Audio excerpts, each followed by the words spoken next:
آل محمد كما باركت على إبراهيم وعلى آل إبراهيم إنك حميد مجيد.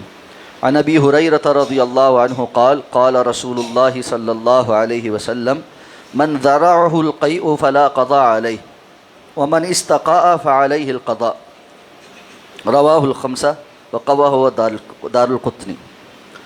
حضرت ابو ہریرہ رضی اللہ تعالیٰ عنہ روایت فرماتے ہیں کہ جناب نبی کریم صلی اللہ علیہ وسلم نے ارشاد فرمایا جس پر قے اس قدر غالب آ جائے کہ وہ منہ تک آ جائے اور وہ اسے ضبط نہ کر سکے اور قے کر دے تو روزے کی حالت میں اس پر کوئی قضا نہیں، اور جس نے خود قے کی اس کے ذمہ روزہ کی قضا ہے. اس حدیث مبارکہ کو ائمہ خمسہ نے ذکر کیا ہے، امام ترمذی، امام ابو داود، امام نسائی، امام احمد، اور اس کی سند صحیح کی شرط پہ ہے. روزے سے متعلق احکام و مسائل ذکر ہو رہے ہیں. اس حدیث مبارکہ کو بیان کر کے جو مسئلہ ثابت کیا گیا ہے وہ یہ ہے کہ روزے کی حالت میں اگر انسان کو قے آ جائے تو اس کا کیا حکم.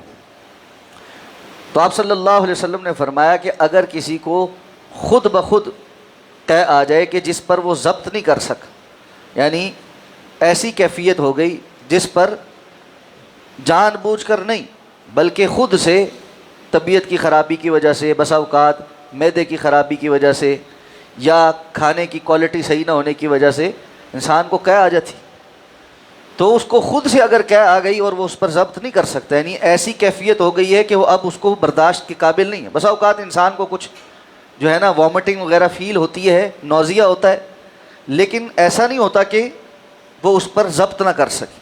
اگر روزے کی حالت میں کوئی تھوڑی بہت ایسی کیفیت محسوس کر رہا ہے لیکن اس پر ضبط کر سکتا ہے تو اس کو اس پر ضبط کرنا ہے. لیکن اگر وہ ضبط سے باہر ہو گئی اور قے خود آ گئی تو اب روزہ فاسد نہیں ہوا، روزہ ٹھیک ہے اور اس بندے پر کوئی قضا نہیں.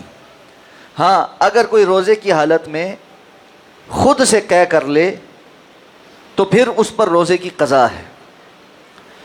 اب معلوم ہے قضا ظاہر بات ہے فرض روزے کی ہوتی، نفل روزہ تو ویسے بھی انسان توڑ سکتا ہے اور اس کی قضا اس کے اوپر واجب نہیں ہوتی.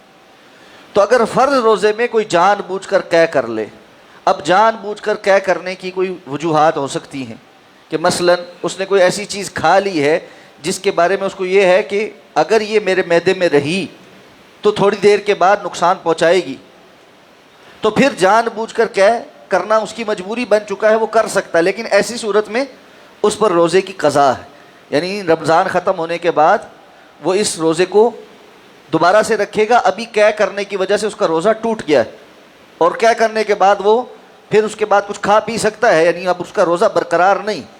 تو جان بوجھ کر قے کرنے والا اس کا روزہ فاسد ہو جاتا ہے.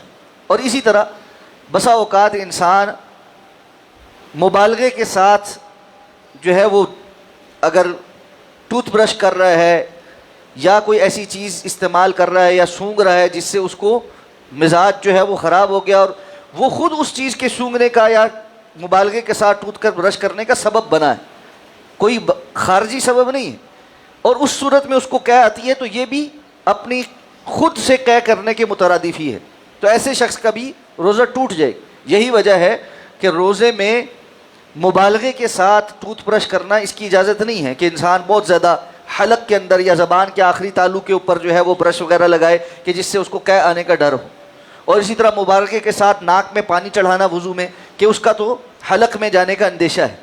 تو روزے کی حالت میں ان کیفیات سے بچنا ہے کہ جن کیفیات کی وجہ سے اس کو قے آ جائے اور جان بوجھ کر قے آنے کی وجہ سے اس کا روزہ فاسد ہو جائے. اللہ رب العزت ہمیں سمجھ کر عمل کرنے کی توفیق عطا فرما. سبحانک اللہم و بحمدک، نشہد ان لا الہ الا انت، نستغفرک و نتوب الیک.